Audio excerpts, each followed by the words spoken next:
Email a copy of The Trump Team is Wrong About Hamas to a friend from left, U.S. Ambassador to Israel David Friedman, Special Middle East Envoy Jason Greenblatt, White House Advisor Jared Kushner, Israeli Prime Minister Benjamin Netanyahu and Israeli Ambassador to the United States Ron Dermer, meeting in Jerusalem on June 22, 2018. Photo, U.S. Embassy in Israel.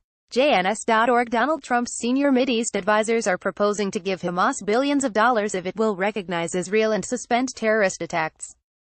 Getting rid of Hamas, not bribing it, is the only hope for peace in Gaza. In a Washington Post op-ed on July 20, presidential advisors Jared Kushner and Jason Greenblatt, together with U.S. Ambassador to Israel David Friedman, noted that despite the international community's gifts of billions of dollars to Gaza over the past 70 years, unemployment is at 49%, and 53% of Gazans live below the poverty line. The Trump team's solution? Give Gaza many billions more in exchange for some paper promises by Hamas. Talk about throwing good money after bad. If Hamas acknowledges that the existence of Israel is a permanent reality, abides by previous diplomatic agreements, and renounces violence, the U.S. officials wrote, then all manner of new opportunities becomes possible, because engaged, interested parties with resources will start pumping in foreign aid.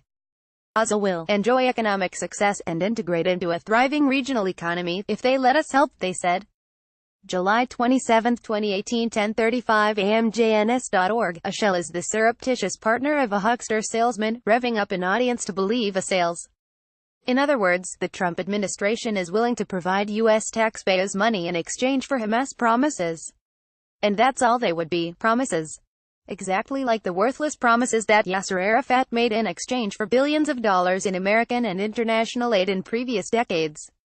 Arafat went along with the carefully choreographed steps arranged by the Clinton administration to qualify for U.S. aid. He mouthed the words that the State Department wrote for him, which supposedly proved that he recognized Israel and renounced violence. He took the aid, continued the violence, and then assured the Palestinian public that he didn't really recognize Israel. That charade went on, year after year. Arafat kept sponsoring terrorism against Israel.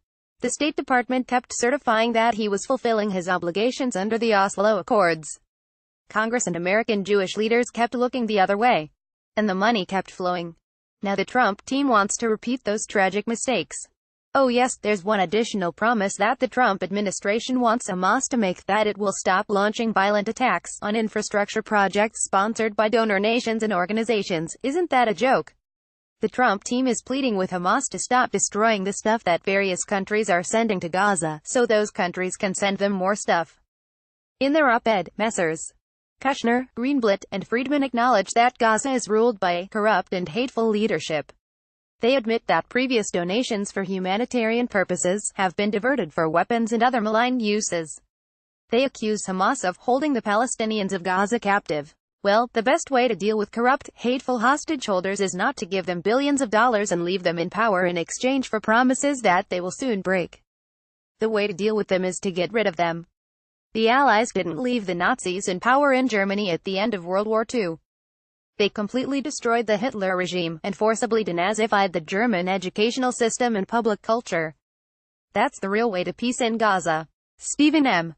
Flaw is a vice president of the Religious Zionists of America, an attorney in New Jersey and the father of Elisa Flato, who was murdered in an Iranian-sponsored Palestinian terrorist attack in 1995. His book, A Father's Story, My Fight for Justice Against Iranian Terror, will be published later this year.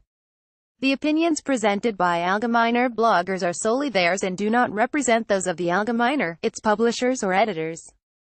If you would like to share your views with a blog post on the Allgemeiner, please be in touch through our contact page.